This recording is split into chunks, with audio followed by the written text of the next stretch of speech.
Usa ka pagtuo, usa ka tingog, usa ka katawhan.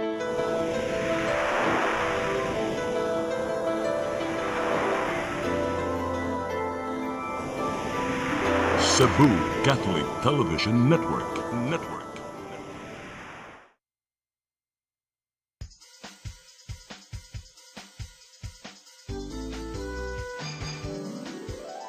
Hello Cebu, maayong buntag.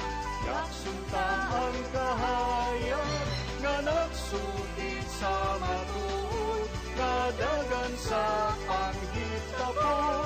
Hello Cebu, maayong buntag Pinoy.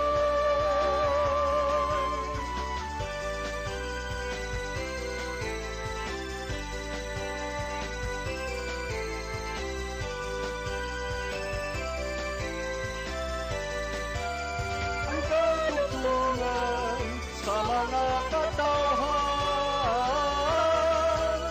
Hello Cebu, hello Cebu, maayong buntag Pinoy, maayong buntag Pinoy, maayong buntag Pinoy. Hello Cebu, may buntag Pinoy, adlaw karon nga Martes, Agosto 11, 2016. Sa ngan sining regular program host kasi Malu Inocado Tapar, ako si Gian Navarro. Maguban-uban kita sud sa saka oras diri sa tulumanon nga Hello Cebu, may buntag Pinoy. Mag-uban ta sa paggatod sa managon mga balita diri sa atua, sa nasod ug sa kalibutan, og magpakisayod ta og maghisgot-hisgot usab kita sa mga maynungdanong issue nga may labot ang lungsod ug ang katawhan. Samtang ato ang gikabot ini nga orasa, ang ato ang pag-asa Visayas aron sa taon ang weather update unahon sa nato sa pagsukit-sukit ang mga balita nga nahipos sa managunang mga mantalaan sa lokal ug national. Atong sa taon unsay front page karong adlaw sa Sunstar Cebu. Sa Sunstar Cebu, Ombudsman digs into Cebu projects. Sa Sunstar Super Balita, motor og taxi nagsungag, rider patay. Sa The Freeman, Ombudsman probes flood control projects, 60 billion pesos earmarked for Cebu in 6 years.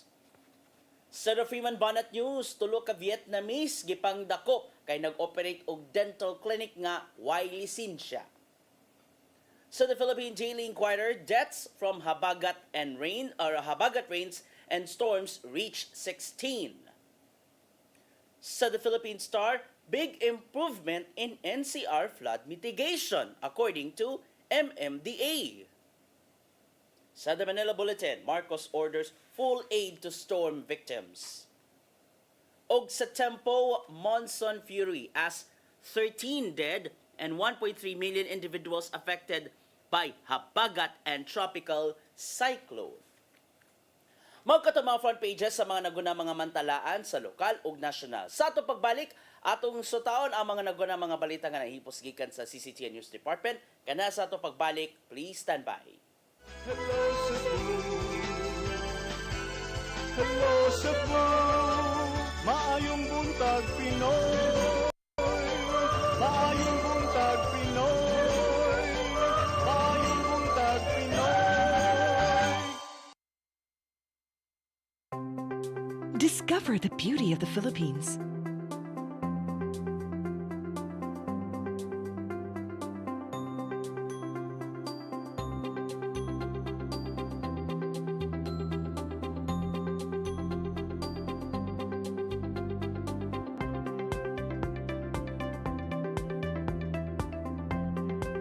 With Philippine Airlines, the country's flag carrier.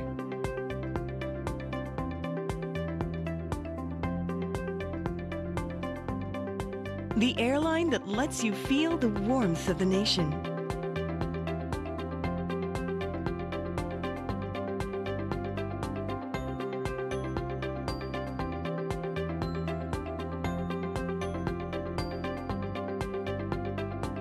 Mabuhay!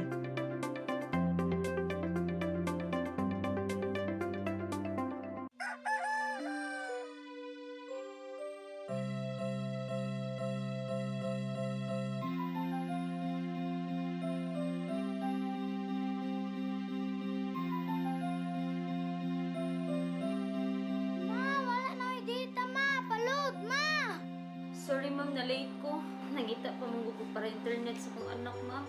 Ay, wala na yung problema. Pag-sinisibo.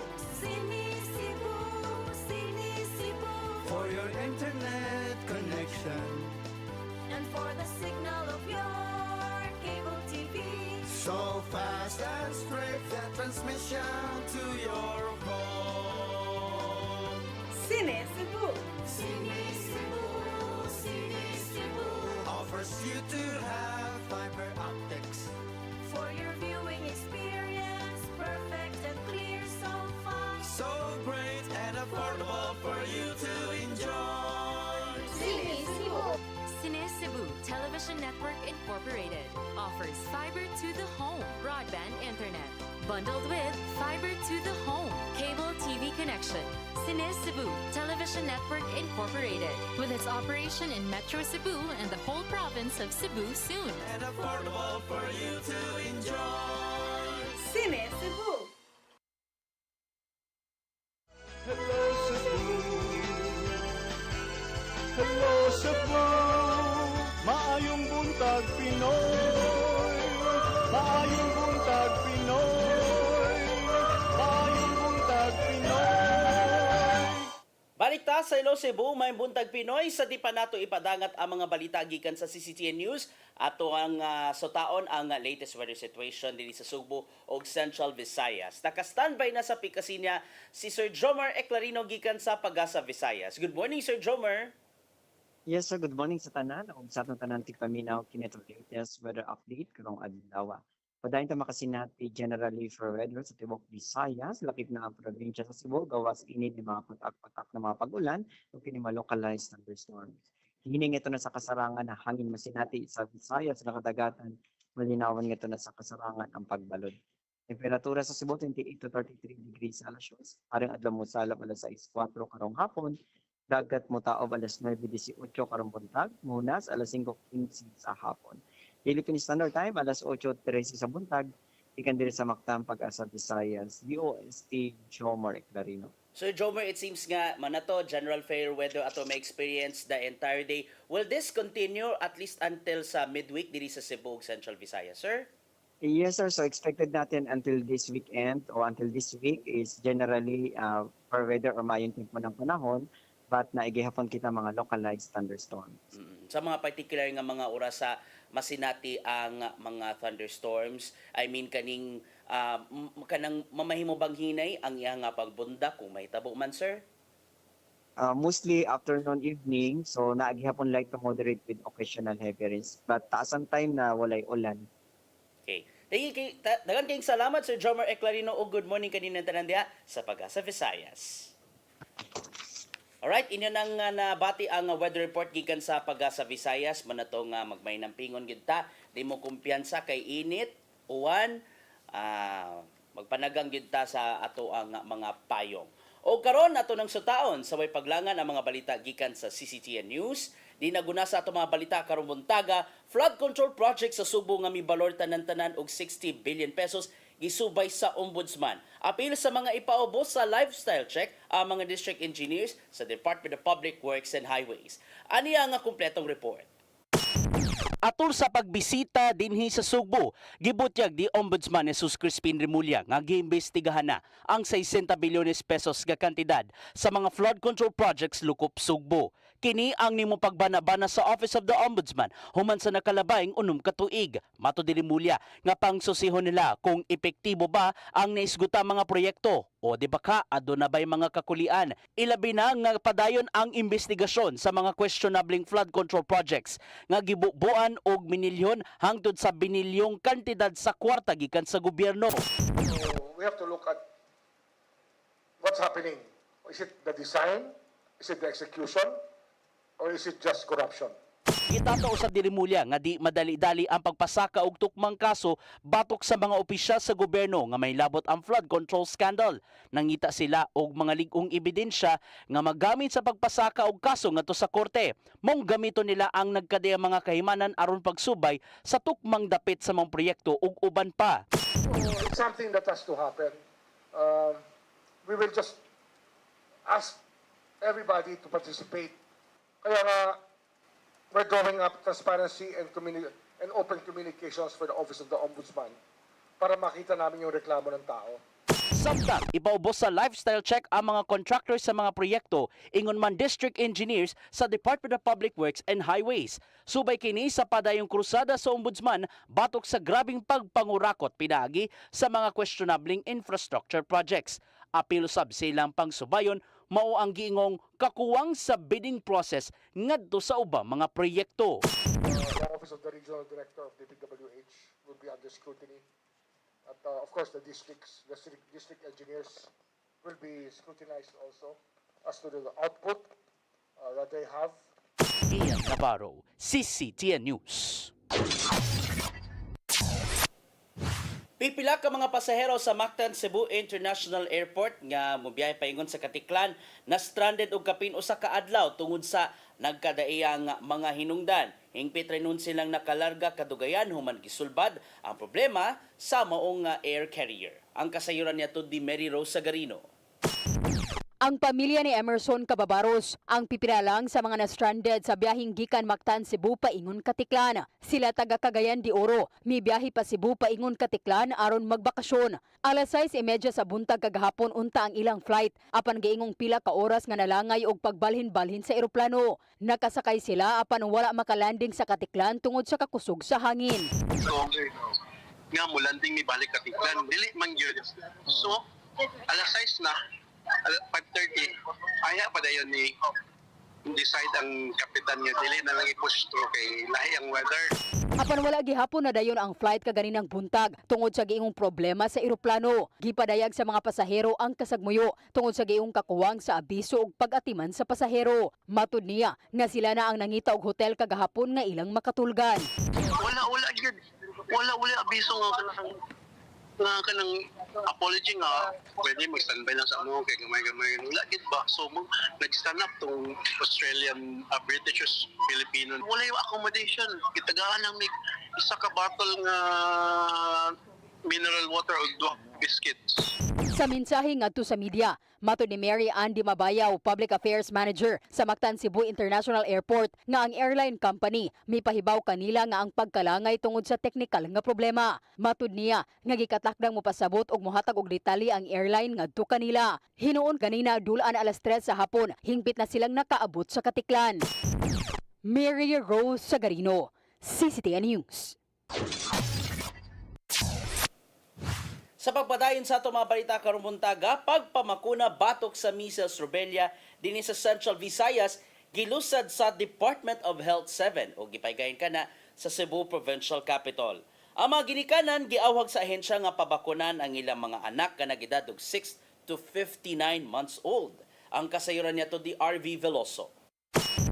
Gilusad sa kagamhanan sa probinsya sa Subo ang pagpamakuna batok measles rubella sa Central Visayas ubos sa Phase 3 gikan karong adlaw hangtod na sa Agosto 28. Target sa kagamhanan nga makapamakuna og mga bata nga nag-edad size ngadto sa 59 ka buwan bisan pa og nakadawat na kini og bakuna kaniadto. Ang paglusad niini gipanguluhan ni Cebu Governor Pamela Barrecuatro subay sa tinguha nga mapalig-on ang programa sa panglawas sa kabataan sa probinsya. Subay sa nasayran, ang measles rubella kombinasyon kini nga bakuna aron pagproteher sa duha ka makatakod nga viral disease. Lakip sa simptomas sa measles ang taas nga hilanat, ubo, sipon, pagpamuwa sa mata ug pagpangatol sa panit, mga moresulta sa pneumonia, encephalitis o baka moresulta sa kamatayon. Samtang ang rubella usa ka impeksyon nga dunay simptomas sama sa rashes ug hilanat nga maghatag og risgo ilabi na sa mga buntis. Ugaling mataptan niini, posibleng makasinati og miscarriage o makuhaan o baka dunay mga depekto ang bata sa sulod sa tiyan sama sa depekto sa kasing-kasing, padungog ug pananaw. Tungod sa nasayrang risgo sa panglawas, ang gobernador sa Subo nagmugna usab kini og task force aron nga mapalapdan ang pagpamakuna batok sa tipdas ug mapalig-on ang mga programa sa pagpamakuna alang sa mga bata sa tibuok probinsya. Ang maong bakuna mahimo kining makuha sa rural health units, barangay health stations ug community outreach activities. Depende sab sa mga lokalidad nga mohimo og vaccination sa mga tunghaan, malls o baka sa ubang community venues. Subay ni ini giawhag sa kagamhanan ang mga inahan o mga ginikanan nga pabakunahan ang ilang mga anak isip proteksyon sa panglawas ni ini. RV Veloso, CCTN News. Parking aid gidunggab patay siyang silingan. So sa nga habal-habal driver, gumikan lang sa panaglalis sa parking diya kana sa barangay Suba ning syudad sa Sugbo. Ang responsable sa mga krimen daling nadakpan sa Sawang Calera Police Station. Ang kasayuran niya to di Arnold Bustamante.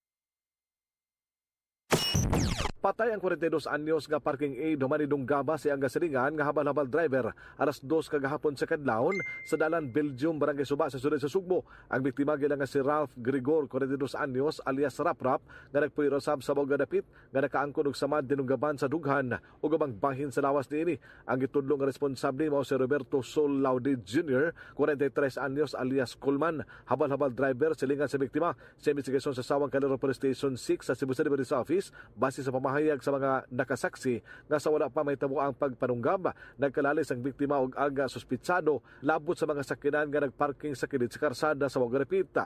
May reklamo matod pa si Laude kang Grigor nga huot na kaing karsada tungod sa kadaghan na sa mga nagparking ug naglisod sila sa pag-agi. Samtang naglalis mikalit lang matod pa og kuha sa iyang kutsilyo ang suspitsado ug daing dunggab ngadto sa biktima. Apan pamahayag sa anak babae sa suspitsado nga di lang magpahingalan, mibutyag ngadto sa panaglalis sa biktima ug ang ihang amahan.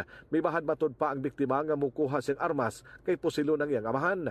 Tungod sa kahadlok nga tinuod sa biktima ang bahad, gikuha usab siyang amahan ang Batangas knife nga gibutang niini sa U-box sa iyang motorsiklo ug gipaabot ang pagbalik sa biktima nga si Grigor. Pagbalik sa biktima nakita sa anak niini nga matod pa nagbitbit ni og duha ka pusil nga mahinungdan nga giunhan niini pagdunggab sa iyang lawas ug nabuhian niini ang armas. Tungod sa dakong samad sa lawas nga nahiaguman sa biktima, gidali ning sakay sa e-bike ug gihatod sa Cebu City Medical Center apan gideklara siya nga dead on arrival.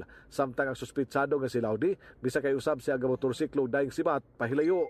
Ang Sawang Calera Police Station sa pagpangulo sa hipinini nga si Police Major Noah Anyana milo sa dayon og manhunt operation ug dadakpan nila kini alauna 40 sa hapon kagahapon sa Block 5 Barangay Sawang Calero sa syudad sa Sugbo. Pag uman sa itabo sir, amo din gilihok tanang personnel na tracking ni sa lugar. Follow-up operation, nakatabang sa ubang community sir, atong LGU diri. Nakuha na to siya sir diri sa atong EOR, although ni escape pa siya. So, nakuha na to na balik siya diri ang anang rasa. Asa siya naabot sir? Sa iyang kuan mga nabot siya sa gikustodiya na sa Sawang Calera Police Station ang suspitsado o giandam na ang kasong homicide karong adlaw. Arnold Bustamante, CCTN News. Sa atong katapusang balita karong adlaw, ika-31 nga anibersaryo sa Oasis of Love Cebu nagsentro sa Biblia ngadto sa matag pamilya. Nahimong mabungahon ang usa ka banangtugang charismatic group dinhi sa Sugbo gumikan sa dakong gugmang na angkon nga sa Ginoo. Aniya ang kompletong report. Nahimong malampuson og bibo ang kasaulugan sa ika-31 nga anibersaryo sa Oasis of Love Cebu natong Domingo sa hapon sa St. John the 13th Seminary ning Dakbayan sa Sugbo. Ang tema sa maong kasaulugan, The Bible and the Family. Matod sa head servant nilang si Brother Nonito Tatay Dodong Nimchua nga gituyo sa elders ang pagpili sa maong tema. Human nabati nga ang mga edaran mo ay nagbasa na karon sa Biblia. Hinungdan nga gidasig sa Oasis ang matag miyembro sa pamilya nga mubasa o mamalandong sa matag pulong sa Ginoo nga napatik sa mga panid sa balaang kasulatan. Kita nga mga Katoliko, ang focus nato ang misa. Kaya din na sa John 6:51 to 56, klaro yung kayong gingon, unless you eat my flesh and drink my blood, you will have eternity. You will not have eternal life. Kay pinasubay man sa tema ang kalihukan, adunay gihimong Bible quiz diin gisukod ang kamaayo sa matag grupo may tungod sa mga sugilanong nakabutang sa Biblia. Dili usab mawagtang ang kalingawan, maong adunay giandam nga 1-minute dance challenge ang pipila ka grupo.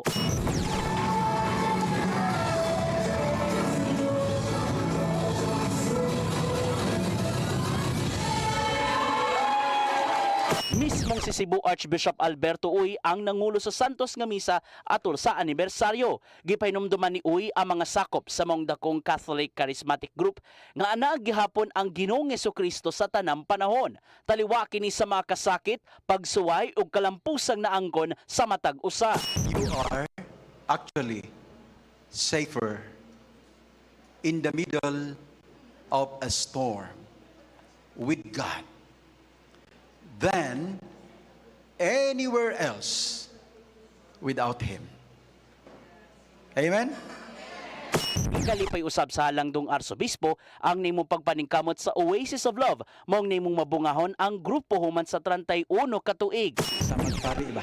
Pero laigo pero nagtrabaho sa umahan sa Diyos. So what He is doing is great and we are so thankful.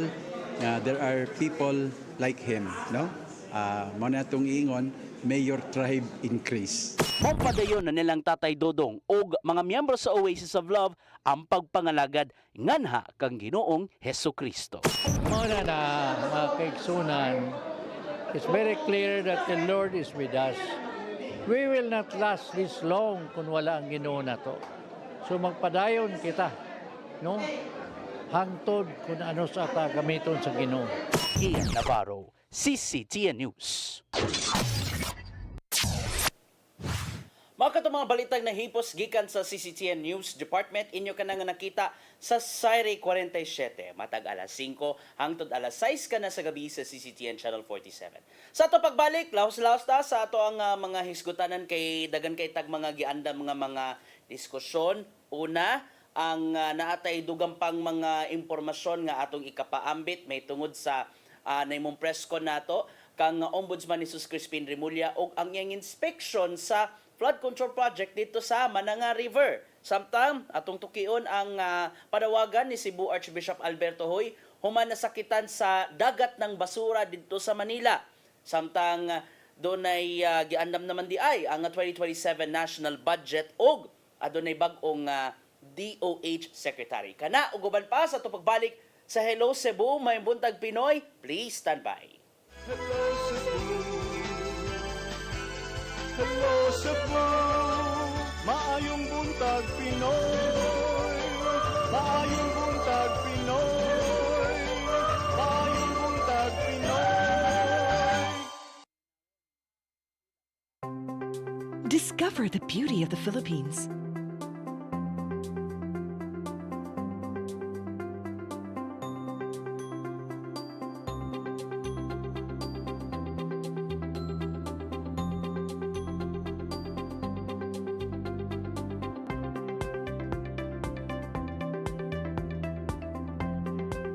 With Philippine Airlines, the country's flag carrier.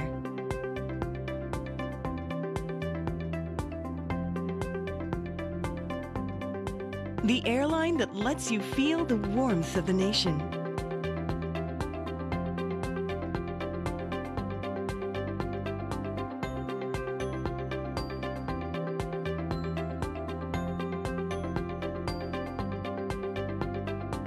Mabuhay!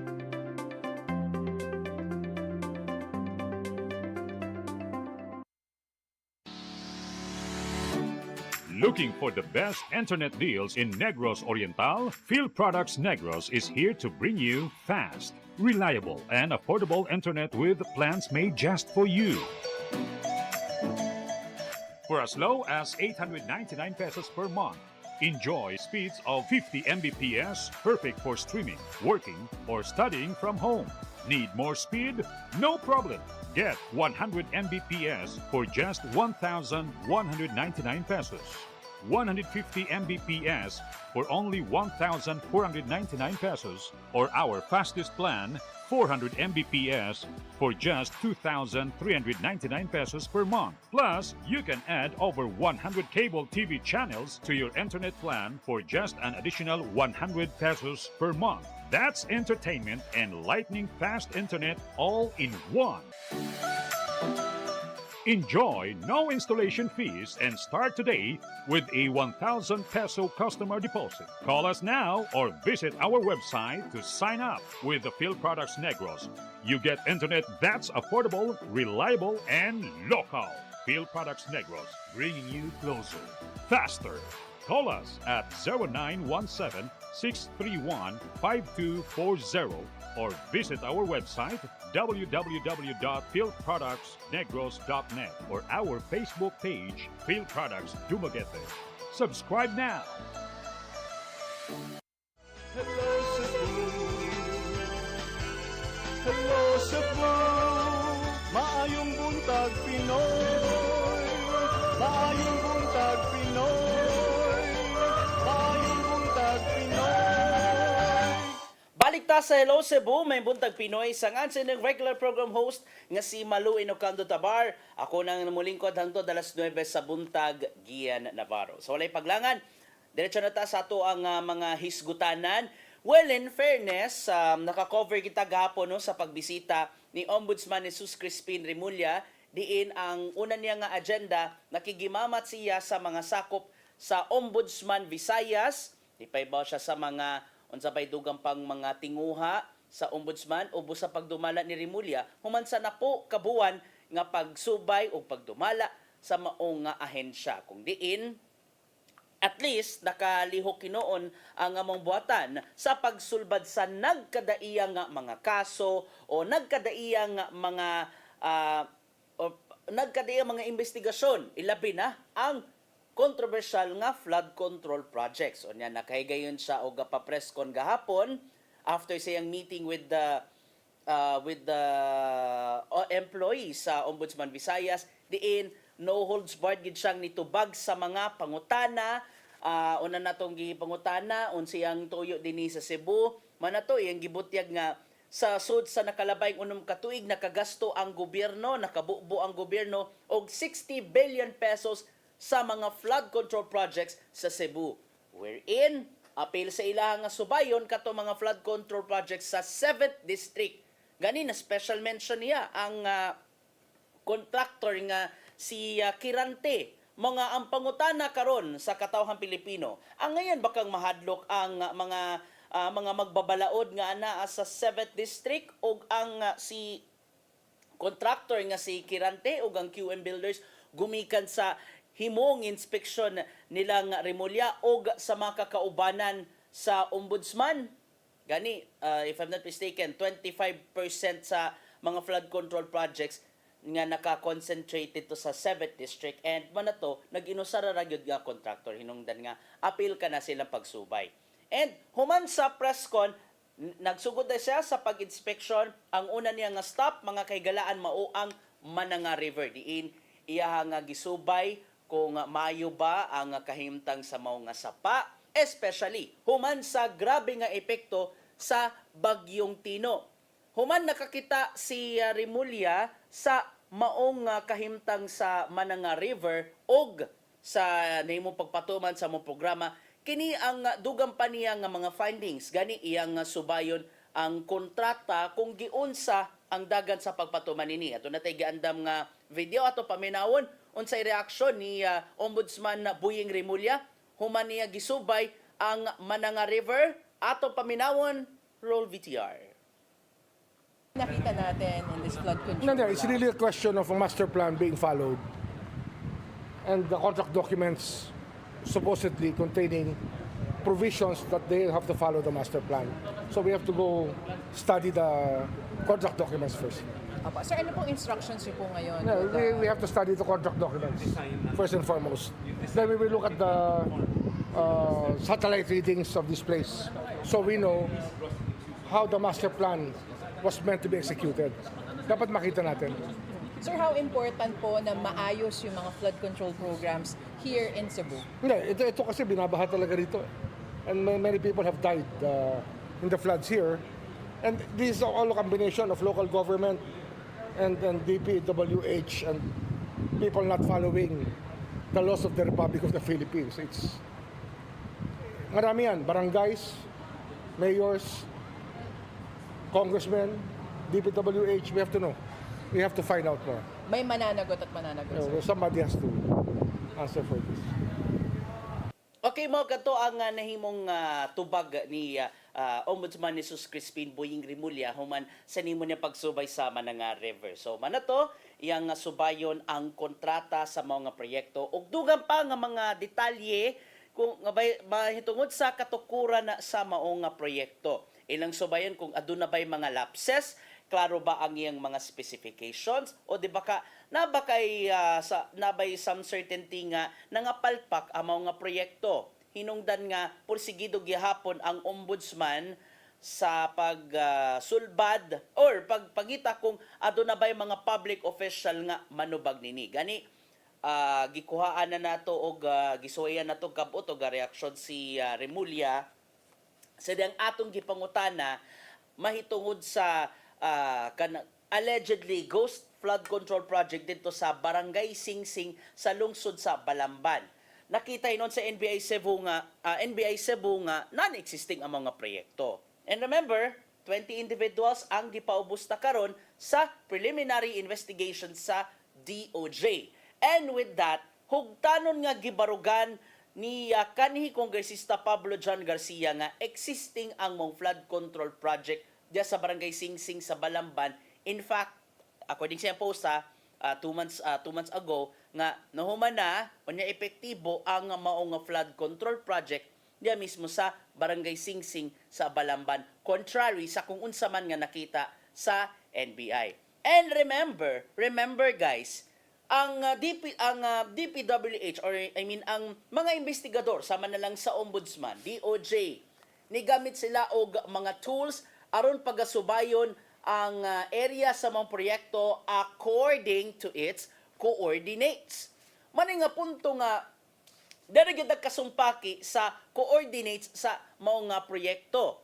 Well, gitataw usab nila nga Remulla nga ilang gigamit ang mga tools and then ila usab ka ng pagasubayon ang uban pa as part of the ongoing investigation. Kana aron usab basuta kung aduna ba kay manubag nga public or elected official once nakita nga napalpak among proyekto.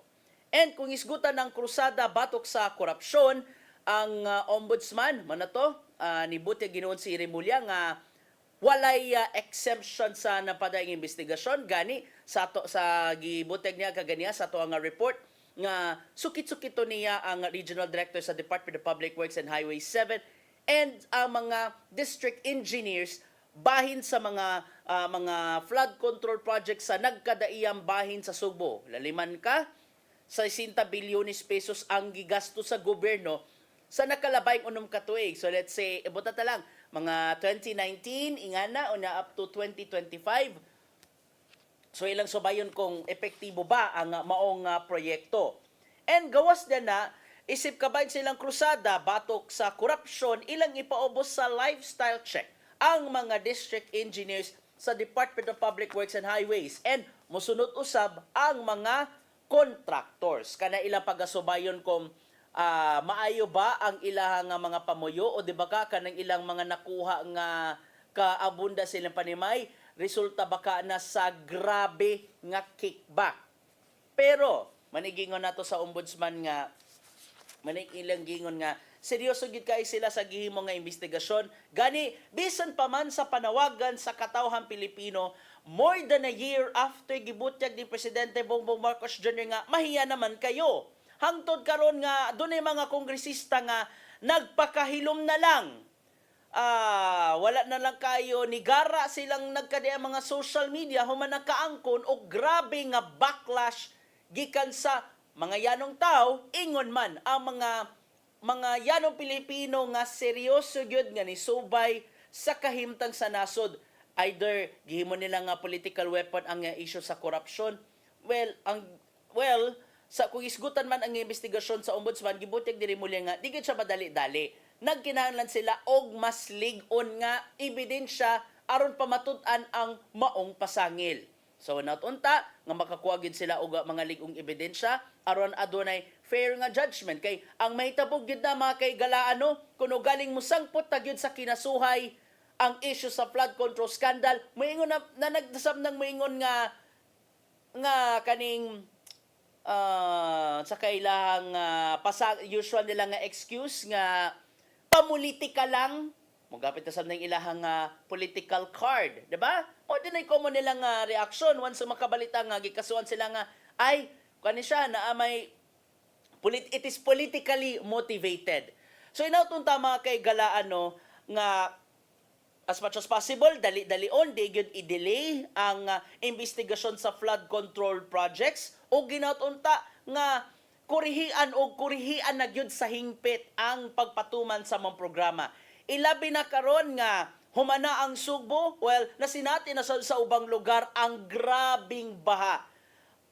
Na-experience na gyud nato 3 weeks ago ang halos water world nga kahimtang specifically dinhi sa Dakbayan sa Subo. Well, may na lang kay mo inspection ang DPWH pinaagi ni Secretary Vince Dizon diya sa mga flood control projects down southern part of Cebu City. Ilan ang iya nga subayon karong udto kung okay ba ang mga project as part sa iyang agenda nga susihon ang kung kumusta na ba ang mga flood control systems after sa grabing baha. Manigingon nato mga kaigalaan nga nagkagrabe na gayud ang problema sa climate change. Samot pagyud sa di maayong panggobyerno og dili disiplinado nga mga residente. Ang resulta ing ana kagrabe nga baha. As part of the transition, since pa-transition naman ko sa another topic, no, manigingon nato nga hinautunta nga ang mga investigador ilabi na sa ombudsman, and I do believe within this week padayon ang ilang pagsubay saban pa mga flood control projects, especially sa mga lagyong dapit sa Subo. Well, standby lang usab kita kung unsa namang kahaang mamahimong dagan sa investigasyon. Salig lang siguro gyapon tano sa kung unsa man ang mamahimong hukom o unsa man ka ang mamahimong resulta sa investigasyon on the part of the ombudsman and as well as the Department of Justice. Apan sa gihapon di gyapon kita mohunong sa panawagan nga pamprisuhon ang mga nangurakot sa grabing pagbaha. Speaking of grabing pagbaha, since wala bang natasalain nga hisgutanan, no, grabe naman gid kayo no ang pagbaha lately. Labi na dito sa Metro Manila kung diin sa upat ka adlaw nga way huno nga mga pagpanguwan gani kung mabana-bana gid na sa pag-asa. 90 days ang equivalent sa grabe nga bundak sa uwan dito sa Metro Manila and some parts of Luzon. Hinungdan nga na surprise kita sa kung unsa man ang nakita human sa grabe nga kusog nga pag-uwan o pagbaha. Ato tanawon kani nga tong gipakita nga mga hulagway kaning makaingon baka ta or murag nakita na gyud nato especially sa social media na tinuod gyud ang kanta nga nakaligo ka na ba sa dagat ng basura, di ba? Mo ni ang mga basura diya mismo sa kauluhan. Just to make it exact kung asa na siyang dapit ba kay galaan. Mo na ang mga basura diha dapit sa Manila Bay nga nagdagayday na lang gid na diha, especially sa habig sa Parañaque City. Hinungdan nga ang mga residente dito sa Baclaran nakamata og nakalitan sila sa grabe nga kahimtang sa mga basura. Grabe gyud nga panag-abot diha mismo sa dagat na tinuod na gyud ang kausangan na himong meme or di man siya meme, actually kaning election campaign gid na siya niadtong 2010 og human nga ang publiko nasakitan sa maong itsura sa mga kasapaan. Usa sa mga hilabiyang nasakitan mao si Cebu Archbishop Alberto Uy. Kining mga hulagway nagagikan kana ni Jory Laines. Nagkanayon ang yang social media post, allow me to read. Kang kinsa man kining sala. A sea of garbage washed in from Manila Bay clogged the river in front of Baclaran Church in Parañaque. As heavy rains brought by southwest monsoon swept large amounts of debris into the area. And before pa niya panawagan usab si Archbishop Abet Uy, quote-unquote, we must act now. How many more floods must we endure before we stop destroying our forests and mountains? How much more unbearable heat must we suffer before we realize that we desperately need more trees? The warning signs are already around us. We cannot wait for another disaster before we act. This is not the time for finger pointing. Government, businesses, developers, communities, and ordinary citizens have all the responsibility. We must protect our forests and watersheds, enforce environmental laws, stop destructive practices, plant and nurture trees, and care for our common home. Sa iyan ang gilakbit nga Bible verse, matod sa Genesis 2:15, God entrusted creation to us, quote-unquote, to cultivate and care for it. So, hinungdan nga isipan na post na nawagan si Arsobispo Abet nga naghilak na ang kalibutan nga nangayo og tabang mga dili na maglangay-langay, sulbaron dayon ang problema sa kalikupan, lihok na karon dayon. So, tinod man sab no? Kani nga hulagway may tungod sa dagat sa basura, diya mismo sa Parañaque City, makayon kita nga grabe ka holistic ang problema sa basura, 'di ba? Una, kuno galing matipon ang tanang mga problema sama na lang sa pagpamutol sa kahoy sa bukirang bahin nga ang kaniadtong kakahuyan gihimo ng residential area, gihimo ng laish-laish nga Pinoy-anan nga only the super duper rich ang makapuyo diha, ang mga yanong tao dead maraka. Onya, naapay palpak ka mga flood control projects o mga drainage system nga sukwahi kaayo sa unang nga specification kay nakabunsag yun og dako-dako ang buwaya nga politiko o ang kontraktor ingon man kung kinsa nga district engineering. Ikatulo, pagkapinan usab sa kakuwang sa disiplina sa madlang people, sama na lang sa pagpataka og labay sa mga basura silang palibot, and the worst, na nahipos naman ng mga basura diha, pero gipasagdan na lang na sa daplin. Kay nga no, nagpaabot na sila nga mahakot ngadto sa mga hakoton sa mga garbage collectors to the point nga ila ka na nga kalimtan sa walay excuse me, ila na nga makalimtan sa walay klaro nga hinungdan. So ang resulta, kiniingan ni nga mga problema. 'Di ba? Kiniingan ni nga problema sa basura dito sa Manila. Kasi makaingon mo nga, ang Manila di ay, ang sa Cebu di ay. Na, good na syempre. If I'm not mistaken, tunito-nilada man sa mga basura nga nahipos, especially on the downstream area sa Cebu City, after sa kusog nga bundak sa uwan, kung ang dapit sa tisa, gilunupan, ang mga nasa ubos-ubos nga dapit, manaytigsaw sa grabe nga mga sa katunilada sa mga basura, and to think gikan pagyud na sa ibabaw nga bahin sa syudad. Hinatunta nga ang panawagan ni Cebu Archbishop Alberto Uy, mamahimo gid na siya nga kanang lihok gyud as much as possible. Lihok gyud kitang tanang mga tao. Ay kuini nga kutob gyud sa disaster response ang ato nga pagresponde sa matag pagbaha. Hinatunta no nga kitang tanan mga tao mo abag usab ta sa pagsulbad sa mga problema. Una, magpakabana ta sa ato ang gipanghipos nga mga basura. I do believe diri sa dakbayan sa Sugbo, and yes, okay, digid I do believe. Gipatuman na gyud ang stricto nga segregation sa mga basura tungod kay dunay naka-schedule nga ilang hakuton, dunay particular nga adlaw nga ilang hakuton ang mga malata nga mga basura, dunay mga adlaw nga ilang hakuton ang di malata. No segregation, no collection. Hinatunta nga magpadayon ka na sa Cebu City Government kay under ordinance magyud na og dili na siya mamahimong ni nga skugon nga matud pa maayo ra sa sinugdanan pero kadugayan makalimtan na lang. Og hinatunta nga mga kaygalaan no ato ang okay, sige ato i-mute ang angena to nga i-mute kadali kay medyo na-distracta. But anyway, let's go on with the discussion mga kaygalaan no. Sinatunta nga masulbad gid nato ang problema sa pagbaha, but ang ako lang nga dunay mas epektibo nga paagi aron masulbad ang tanang mga problema sa kalikupan.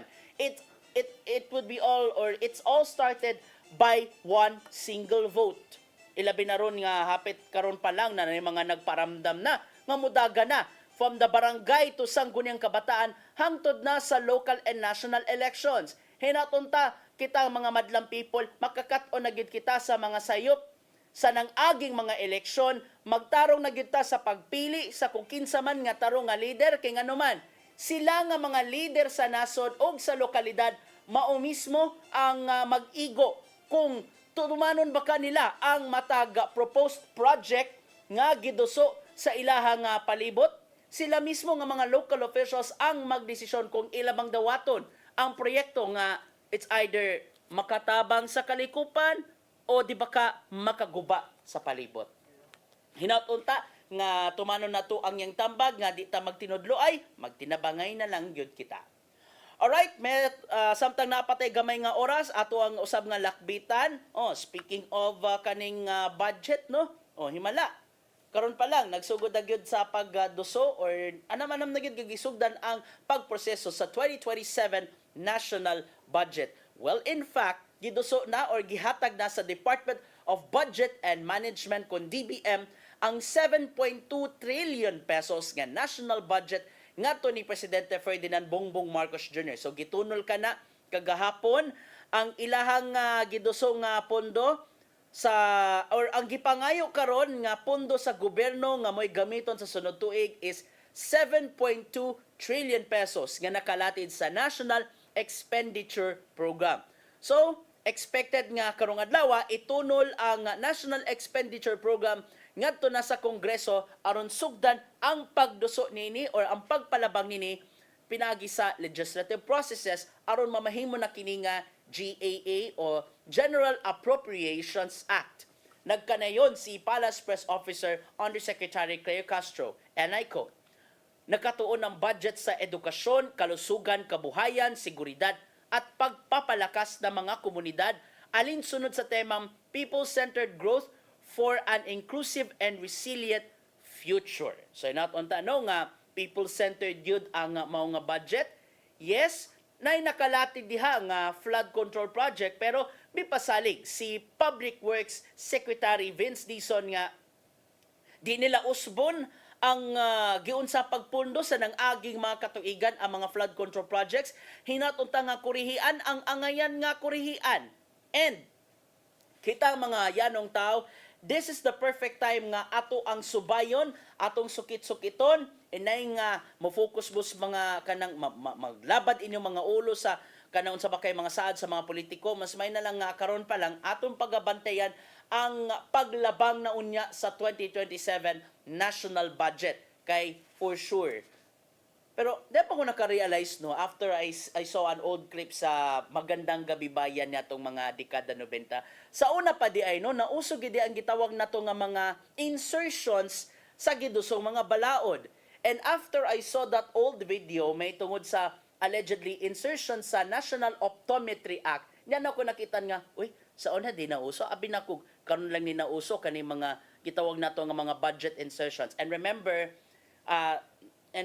na issue ba sa una ka ng mga budget insertions, ilabi na sa dagdag bawas sa pipila ka mga proyekto sa gobyerno nga karon nang gawas na gyud. So inaut-unta nga sukit-sukiton pag-ayo kung unsa man kaha ang mga matang sa mga pundo nga kuyaw kaayo nga maminusan o kuyaw kayo madugangan. So karon ato nga pagabantayan ang maong panudlanan sa nasod kay syempre kitang tanan mo gid may makapaimus na.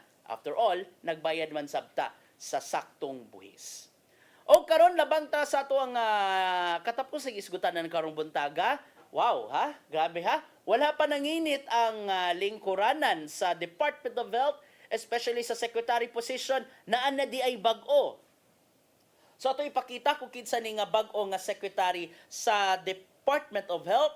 Ang nilingkod mao ang kaniadto nga President and CEO sa PhilHealth nga si Edwin Mercado. Siya na ang bag-ong secretary sa Department of Health. So kabahin kini sa padayon nga reshuffling sa mga opisyal sa gabinete. In less than a month, human nga unang nilingkod si Dr. Jose Briggs Pujalte Jr. isip Health Secretary. Nga may nipuli na usa, nga may nipuli o nihulip sa ni Secretary Ted Herbosa nga karon nagpahuway na. And unsa man to ako mga nahibaw and that is I have to confirm pa kung wa ba kay salig ang kasamtangang administrasyon ni Dr. Pujalte kay unsa maning ako nadungog nga mag-adtuan kuno ni og kasino. Bawal ba yan sa saka opisyal sa gobyerno kanang mag-atuan na baya og kusina? Kusina tuloy, kasino. Kaning si Dr. Edwin Mercado, mga kaigalaan no, kung inyong makita sa tong screen, maniyang murag curriculum vitae kudiin taas-taas na ang iyang kasinatian, especially sa healthcare. Na naman din siya sa una sa Department of Health. Onya, nahimo pagid siya nga President and CEO sa PhilHealth. Graduado pagid siya sa pagkadoktor sa University of the Philippines. Onya, ni dugam or ni eskwela usab siya sa ubang nasod. So, hinaton tanong nga kung unsa man ang mga reforma ni Dr. Edwin Mercado isip bag-o nga health secretary tumanon og hayan, tumanon na gayon. Utod kay siya naman ang bag-o nga health secretary, may nagbabalik sa gobyerno. Ang nipuli niya isip president or ang nipuli niya isip president sa Philippine Health Insurance Corporation or PhilHealth, mo si Dr. Beverly Lorraine Ho. Familiar gyud ko aning Dr. Beverly Lorraine Ho, especially during the COVID-19 pandemic. Usa siya sa mga nihatag og mga updates o gihatag og dugang pang mga pagpasabot sa dihang nagsugod pa ang epekto sa coronavirus disease pandemic. Kani ding si Dr. Beverly Lorraine Ho, na siya sa kaning sa usa ka pribadong kumpanya. So karon gibunlot siya niya na siya ron sa PhilHealth. So taas-taas naman iyang kasanatian before. Nahimo siya nga kawani sa Department of Health niya ng panahon na onya taas-taas usabang nga experience diya sa PhilHealth base sa ato gipakita ron nga background information niya. Onya nakuha niya ang Doctor of Medicine degree sa University of the Philippines, Manila. And hinoon maayo man usab ang iyang mga nahimo kung pagaisgutan ang research nga may labot na ang panglawas. So inatunta mga kaigalaan no, kining pag-reshuffle, inatunta nga makita na gyud nato ang pagka-results oriented sa mga bag-ong opisyal sa Department of Health o ginatunta sa bag-ong liderato sa PhilHealth kung unsa man ang mga nasugdan alang sa maayo nga mga packages, especially sa mga pasyente, hinatunta nga magpadayon ka na o kumahimo palapdan pa ang mga health packages o hayan kining mapaymuslan sa tanan. Nginaut unta walay pili. O ginatunta walay pili ang ato nga pagpaminaw kay atong paminawon kung unsa man ang giandam mga pulong og kinabuhi ni Tatay Dodong Limchua.